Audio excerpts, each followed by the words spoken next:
बोलिए शंकर भगवान की जय, शिव परिवार की जय हो।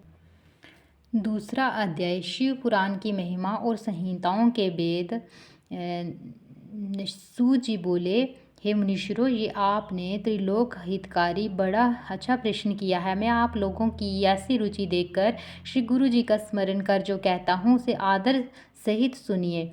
कली के पापों का नाश करने वाला परमार्थदायक शिव पुराण नामक ग्रंथ सब ग्रंथों से उत्तम और वेदांत सार का भी सर्वस्व है, जिसके पढ़ने सुनने से मनुष्य सर्वोत्तम शिव गति को प्राप्त होता है। जब तक इस ग्रंथ का उदय नहीं हुआ है तभी तक कलयुग में ब्रह्म हत्या आदि पाप फैल रहे हैं। शास्त्रों के झगड़े, नाना प्रकार के उत्पात, क्रूर यम के बेटों की निर्भयता, तीर्थों का विवाद, सत्यदान और देवताओं की मान्यता संबंधी विवाद तभी तक महितल पर हो रहे हैं जब तक शिव पुराण का पृथ्वी पर उदय नहीं होता है।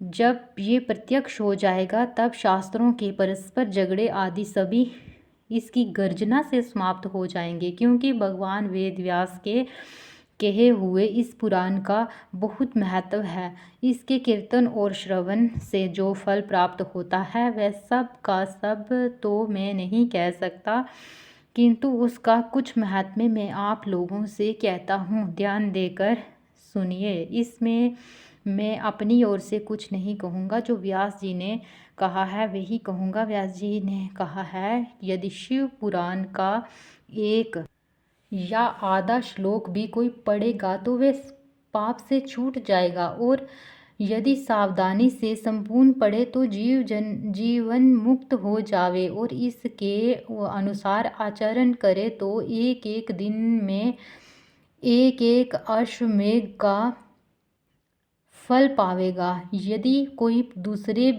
भी शिव पुराण की पूजा कर दे तो वह सब देवताओं की पूजा के समान फल प्राप्त करें, इसमें कोई संदेह नहीं है, क्योंकि शिव संहिता नामक इस सुधा को स्वयं श्री शिव भगवान ने उपनिषद रूपी समुद्र में मथ कर इसमें से निकाला है। अतः जो इसको पान करेगा वह निश्चय ही अमर हो जाएगा। यदि कोई एक मास इसे पढ़े तो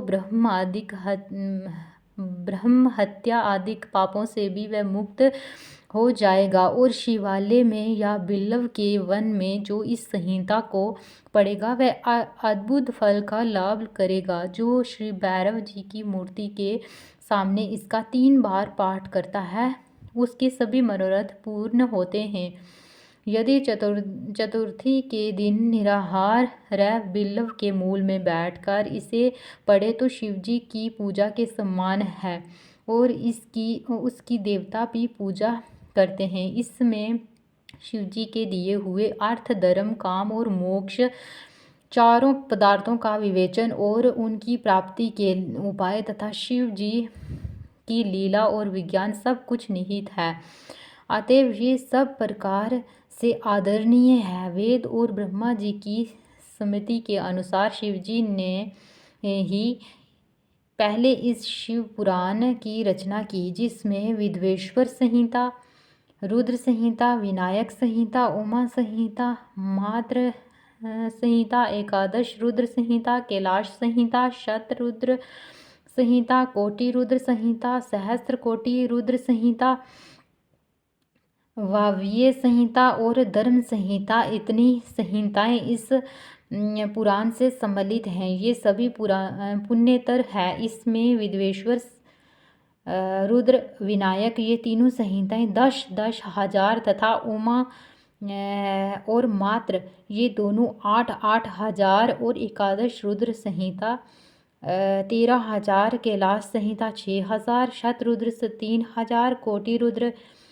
9,000, सहस्त्र कोटि रुद्र 11,000, वायवीय संहिता 10,000 और धर्म संहिता 12,000, कुल 1,00,000 श्लोकों का ये शिव पुराण है। परंतु इसे शिवजी ने अब केवल 24,000 का ही सबके लिए रख दिया है, और पुराणों में ये 14 पुराणों में ये चौथा पुराण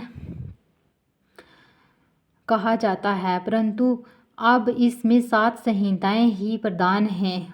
अन्यथा सृष्टि के आरंभ में शिवजी ने इसे 100 करोड़ श्लोकों में कहा था।